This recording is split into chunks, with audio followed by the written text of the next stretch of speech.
ہلاک کرنے والے گناہ. ابو ہریرہ رضی اللہ عنہ سے روایت ہے کہ رسول اللہ صلی اللہ علیہ وسلم نے فرمایا تباہ کر دینے والی چیزوں سے بچو.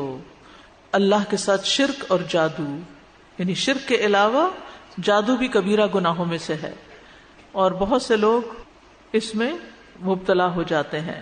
آج جس کے پاس بیٹھو وہ کہتا ہے مجھ پہ جادو کیا گیا. آخر میں سوچتی ہوں کوئی کرنے والا بھی تو ہوگا. اگر ان کی بات سچی ہے تو کوئی کرنے والا تو ہے نا. تو وہ کسی کو پریشان کر کے خود اپنی کس قدر ہلاکت کا سامان کر رہا ہے. کوئی حسد میں کرے یا کسی بھی اعتبار سے کرے. تو اجتنبو کا مطلب ہوتا ہے کنارہ کشی کرو، دور رہو، دور، اس کے قریب بھی نہ پھٹکو، اس میں گرفتار ہونے سے بچو. جادو کیا ہے؟ یہ گرہیں لگانا ہے. گرہیں لگانا، دھاگوں میں کچھ پڑھ کے گرہیں لگانا جادو ہے. اور دم جھاڑ جس میں پھونکے ماری جاتی ہیں، وَمِن شَرِّ النَّفَّاثَاتِ فِي الْعُقَدِ، یہ جادو ہے جو قرآن میں جس کا ذکر کیا گیا ہے. اللہ کے اذن کے ساتھ ایسے کاموں سے بعض اوقات نقصان بھی ہو جاتا ہے. نفع نقصان اللہ کے ہاتھ میں، جادوگر کے ہاتھ میں کچھ نہیں.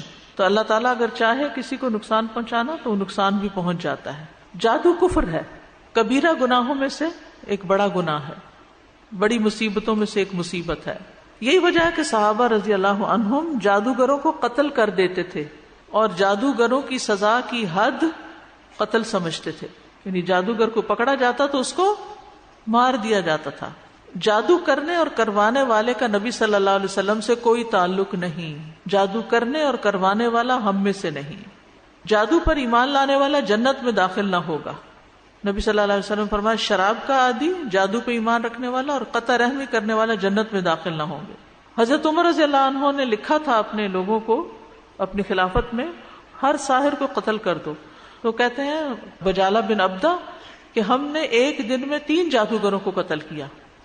یعنی آپ سوچئے اس دور میں بھی ایسے لوگ موجود تھے. جادو جو ہے نا ہر سوسائٹی میں، ہر علاقے میں کسی نہ کسی شکل میں موجود رہتا ہے. اب اول تو یہ ہے کہ اس کو کرنا منع ہے اور اس کے قریب بھی نہیں پھٹکنا چاہیے. لیکن اگر کوئی آپ پر کر دے یا آپ کو اس کی علامات نظر آنے لگے تو پھر آپ کیا کریں؟ سب سے بڑا علاج قرآن ہے. جادو کا سب سے بڑا علاج قرآن ہے. ہو سکتا ہے 3 دن میں قرآن ختم کر لیں، 10 پارے روز پڑھ لیں اور ریپیٹ کریں اس عمل کو. میں نے کسی اسکالر کا سنا تھا کہ وہ اسی طریقے سے علاج کرتے تھے، اور اس سے طبیعت بھی سخت خراب ہوتی ہے اور الٹیاں شروع ہو جاتی ہیں اور کافی کرائسس ہوتے، لیکن اس کے بعد یہ کہ مریض شفا پا جاتا. کیونکہ قرآن جو ہے قل هو للذین آمنوا ھدی وشفاء، اس پر ہمارا ایمان ہونا چاہیے. یہ قرآن ہدایت کی کتاب بھی ہے اور شفا بھی ہے، اور ہم قرآن میں جو کچھ نازل کرتے ہیں وہ مومنوں کے لیے تو شفا اور رحمت ہے. تو ایمان لا کر اس پر کہ یہ شفا کا ذریعہ ہے قرآن پڑھیں. رسول اللہ صلی اللہ علیہ وسلم ایک مرتبہ حضرت عائشہ کے پاس تشریف لائے تو دیکھا کہ ایک عورت عائشہ رضی اللہ تعالیٰ عنہ کا علاج کر رہی ہے، ان کو دم کر رہی ہے. تو آپ نے فرمایا کتاب اللہ کے ساتھ اس کا علاج کرو.